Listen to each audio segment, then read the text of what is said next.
ठीक है, अब इनको वन बाय वन समझेंगे। जैसे असेसमेंट वाले पार्ट के अंदर आपको किन किन चीज़ों का ध्यान देना है, तो मुझे असेसमेंट वाले पार्ट के अंदर मुझे मूवमेंट देखनी है उस पर्टिकुलर स्पोर्ट्स की जो वो इंसान खेलता है, तो मुझे मूवमेंट को एनालाइज करना है। सेम जैसे मैंने आपको क्रिकेट का एग्जांपल दिया, तो मुझे पहले मूवमेंट पता चाहिए क्या क्या मूवमेंट वो करेगा, किस किस तरीके, मुझे उसको एनालाइज करना है, और सेम उसी मूवमेंट को बेहतर करने के लिए ट्रेनिंग एक्सरसाइज सेलेक्ट करनी पड़ेंगी। ठीक है, दूसरा मुझे उसकी फिजियोलॉजी पता चाहिए, मतलब फिजियोलॉजी इन द सेंस उसकी बॉडी का मैकेनिज्म, ठीक है, या उसके स्पोर्ट्स के रिगार्डिंग। मतलब एग्जाम्पल के तौर पर आपको बताता हूँ, जो बंदा होता है कि हमारी बॉडी का जो एनर्जी सिस्टम होता है, ठीक है, वो वर्क कैसे करता है, हमारी बॉडी का एनर्जी सिस्टम वर्क करता है हमारी एक्टिविटी के अकॉर्डिंग।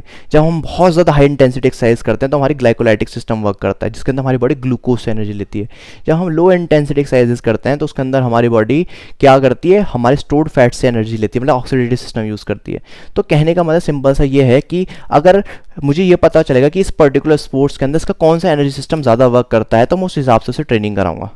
जैसे एग्जाम्पल के तौर पे अगर हम देखें तो एक बैट्समैन का बेसिकली क्या है, जब वो हिट करता है तो खासकर वो जब वो हिट कर रहा है उस टाइम वो अपना फास्ट ग्लाइकोलाइटिक सिस्टम यूज़ कर रहा है, मतलब एकदम से एनर्जी जनरेट कर रहा है। इसी तरीके से एक बॉलर जब वो भाग रहा है तो उस टाइम वो अपना ग्लाइकोलाइटिक सिस्टम यूज़ कर रहा है। तो हर पर्टिकुलर स्पोर्ट्स के अंदर एक पर्टिकुलर एनर्जी सिस्टम देखा होता है, वो मतलब एक पर्टिकुलर एनर्जी सिस्टम के हिसाब से वो एथलीट वर्क कर रहा था, उसी के बिहाफ पे वर्क कर रहा होता है। ठीक है, अब एक मान लो एक बंदा गोल्फ खेलता है, तो गोल्फ खेलने में क्या चीज़ चाहिए, कौन सा एनर्जी सिस्टम वर्क करेगा, ऑक्सीडेटिव सिस्टम। वहाँ पे कौन सा हाई इंटेंसिटी एक्सरसाइज हो रही है, वहाँ पे बंदा बस एक हिट करता है फिर आगे चलता है। हाँ, उसके अंदर ग्लाइकोलाइटिक सिस्टम भी वर्क कर रहा है कि वो हिट कर रहा है, वहाँ पे वो एनर्जी यूज़ कर रहा है। तो बेसिकली कहने का मतलब ये है कि आपको फिजियोलॉजी पता होनी चाहिए कि भाई इस बंदे का कौन सा एनर्जी सिस्टम वर्क कर रहा है, इसको किस हिसाब से ट्रेनिंग करानी है। दूसरी बात, उसके इंजरी प्रिवेंशन के बारे में हमें ध्यान देना है। अब इंजरी प्रिवेंशन का मतलब क्या, देखो कोई भी बंदा स्पोर्ट्स खेलेगा तो उसकी इंजरी होनी ही होनी है, तो ये तो आप बिल्कुल दिमाग से निकाल दो। अगर आप कोई स्पोर्ट्स खेलते हो कि आपकी इंजरी नहीं होगी, इंजरी तो होगी, बट उसको कैसे प्रिवेंट कर सकते हो उस चीज़ का आपको ध्यान देना है। पहली चीज़, इंजरी प्रिवेंशन का मेन रीज़न होता है कि आपकी सही टेक्निक नहीं होना। दूसरा, आपकी बॉडी के अंदर डिसफंक्शंस होना, खासकर आपके पोस्चर रिगार्डिंग। ठीक है, तो आपने हर एक पर्टिकुलर स्पोर्ट्स के अंदर जो पॉसिबल इंजरीज हो सकती हैं उसके बारे में ध्यान देना है, और उस इंजरीज को बचाने के लिए, उस इंजरी से बचने के लिए उसको उस हिसाब से ट्रेनिंग करानी है। अगर मैं बात करूं, एक खासकर जो स्पोर्ट्स पर्सन होते हैं, मान लो जो लोग सॉकर प्लेयर खेलते हैं, तो उनका क्या क्या हो सकता है, उनका एंकल ट्विस्ट हो सकता है, उनके नी इंजरी हो सकती है, सब चीज़ हो सकती है क्योंकि भाग रहे हैं वो। तो मुझे उनको बैलेंसिंग एक्सरसाइजेस करानी है, मुझे ऐसी एक्सरसाइजेस करानी है ताकि उनकी कोर स्ट्रांग हो और उनके जो फुट है वो स्टेबल रहे, चाहे वो सरफेस कैसी भी हो। मान लो एग्जाम्पल के तौर पर खुरदुरी सरफेस पे भाग रहे हैं या बिल्कुल स्मूथ सरफेस पे भाग रहे हैं तो भी उनका बैलेंस बना रहे। ठीक है, तो उनको बैलेंसिंग एक्सरसाइजेस मुझे करानी है, तो वो मुझे सब चीज़ें सीखनी पड़ेंगी अपने एक्सपीरियंस के साथ साथ। ठीक है, तो ये सब चीज़ें हमारे असेसमेंट के अंदर आएंगी, हमें इन सब चीज़ों का ध्यान देना है। अगर ये सब तो हो गया असेसमेंट वाला पार्ट, ठीक है, इसी के अंदर एक और अगला पार्ट है असेसमेंट का है। ये तो हमें पर्टिकुलर हमें हर बंदे पे ध्यान देना है। मैं मान लो मेरे पास कोई भी बंदा आएगा तो मैं उस पर 3 बातों का ध्यान दूंगा। लेकिन अगर कोई इंडिविजुअल इन द सेंस कि अगर ठीक है ये तो मुझे करना है, अब मुझे उस बंदे के ऊपर ध्यान देना है, ये तो उस बंदे को एक्सरसाइज कराने के लिए या उस क्लाइंट को एक्सरसाइज कराने के लिए या उसको उसका असेसमेंट करने के लिए मुझे इन बातों का पता होना चाहिए। ठीक है, बट अब मुझे उस क्लाइंट के बारे में भी पता होना चाहिए, उस इंडिविजुअल बंदे का असेसमेंट भी मुझे पता होना चाहिए। मतलब कि मुझे उस बंदे का करंट कंडीशनिंग और फिटनेस लेवल पता होना चाहिए, तभी तो मैं उस पर काम कर पाऊंगा। मुझे उस बंदे की ट्रेनिंग हिस्ट्री एंड टेक्निक भी पता होनी चाहिए, मतलब वो कितने टाइम से एक्सरसाइज कर रहा है, क्या टेक्निक वो फॉलो करता है, मुझे वो भी पता होनी चाहिए। मुझे ये भी पता होना चाहिए कि भाई उसका मान लो अगर पास्ट में कभी इसके इंजरी हुई है तो उसका जो फियर उसके दिमाग के अंदर बैठा है तो मुझे उसको कैसे निकालना है, वो और किस चीज़ का फियर, मुझे इस चीज़ का भी पता होना चाहिए ताकि मैं उस स्पोर्ट्स को बेहतर करने में हेल्प कर सकूं उसकी। ठीक है, और अगर कुछ भी डिस्कम्फर्ट होता है तो उसको कैसे टॉलरेट करना, मुझे वो भी उसे सिखाना है। ठीक है, या मुझे देखना है वो कैसे उसे टॉलरेट करता है। तो ये सारी चीज़ें आपकी हैं एक इफेक्टिव ट्रेनिंग प्रोग्राम को डिज़ाइन करने के लिए, आपको इन सब चीज़ों की ज़रूरत होती है। ठीक है, और ये सारी जो चीज़ें ये सब आपस में इंटरकनेक्टेड है। मतलब क्या, देखो मैं आपको एक छोटे सा एग्जांपल देता हूँ। मैं देखो यहाँ लिख रहा हूँ, देखो आप सभी को अगर शायद पता हो या ना पता हो, जितना ज़्यादा आपका ट्रेनिंग वॉल्यूम होता है, जितना ज़्यादा आपका ट्रेनिंग वॉल्यूम होगा उतना ही कम आपकी वर्कआउट की इंटेंसिटी होगी। तो ये जो साइन है इसे बोलते हैं इन्वर्सली प्रोपोर्शनल का साइन। ठीक है, इन्वर्सली प्रोपोर्शनल का मतलब होता है कि अगर एक चीज़ बढ़ेगी तो दूसरी घटेगी। तो इसका मतलब जितना ट्रेनिंग वॉल्यूम होगा उतनी इंटेंसिटी कम होगी, मतलब उतनी इंटेंसिटी क्या होनी चाहिए, कम होनी चाहिए। ठीक है, जितना ट्रेनिंग वॉल्यूम ज़्यादा होगा, इंटेंसिटी मतलब उतना ही आपको वेट क्या करना है, कम लेना है, वेट लोड क्या करना है, कम लेना है। ठीक है, तो इसी तरीके से जितना ज़्यादा आप अगर वॉल्यूम लोगे उतना आपकी वर्कआउट इंटेंसिटी आपको क्या रखनी है, नहीं सॉरी गलती कर दी मैंने, यहाँ पर लिखना है मेरे को जितने ज़्यादा जितनी ज़्यादा वर्कआउट की एक्सरसाइज, जितनी हमारी एक्सरसाइज फ्रिक्वेंसी होगी, ठीक है, जितनी हमारी एक्सरसाइज फ्रीक्वेंसी होगी उतना ही हमें कम उतना ही कम हमें क्या रखना है, आपको क्या रखनी है, इंटेंसिटी रखनी है और वॉल्यूम रखना है। बताता हूँ क्यों, इंटेंसिटी और वॉल्यूम मैंने पहले उल्टा लिख दिया था, देखो बताता हूँ क्यों, ऐसा समझो।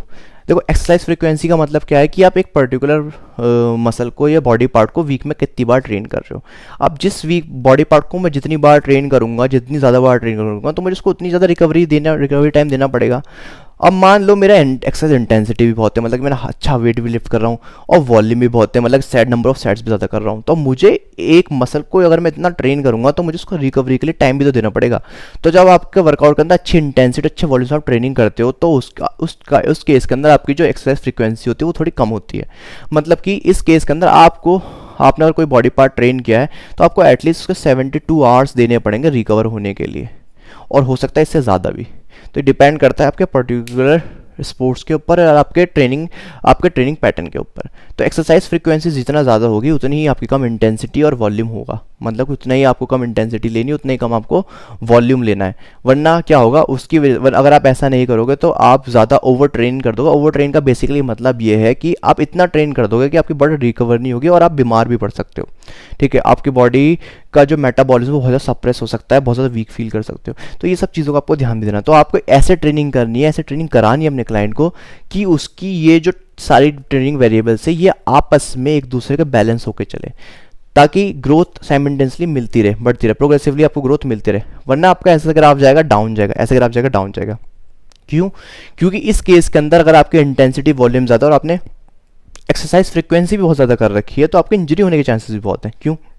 मसल पहले से ही आप कह सकते हो फटिग है, मसल टीयर पहले से अच्छे से हुआ, माइनर टीयर पहले से हुआ, मतलब कि मसल पहले से ब्रेक डाउन है और रिकवर हुई नहीं, आपने फिर ट्रेनिंग कर दी, तो उस केस के अंदर आपके मसल के ब्रेक होने का चांसेस, ठीक है, मसल टीयर होने के चांसेस कह सकते हो, या फिर आपकी बोन और जॉइंट पे स्ट्रेस आने के चांसेस बहुत ज़्यादा होते हैं। तो इसी वजह से आपको इन सब चीज़ों के बारे में पता होना चाहिए कि आपकी वॉल्यूम, इंटेंसिटी, एक्सरसाइज और रेस्ट इंटरवल और टेम्पो आपको कितना कितना होना चाहिए आपके पर्टिकुलर सेशन के अंदर।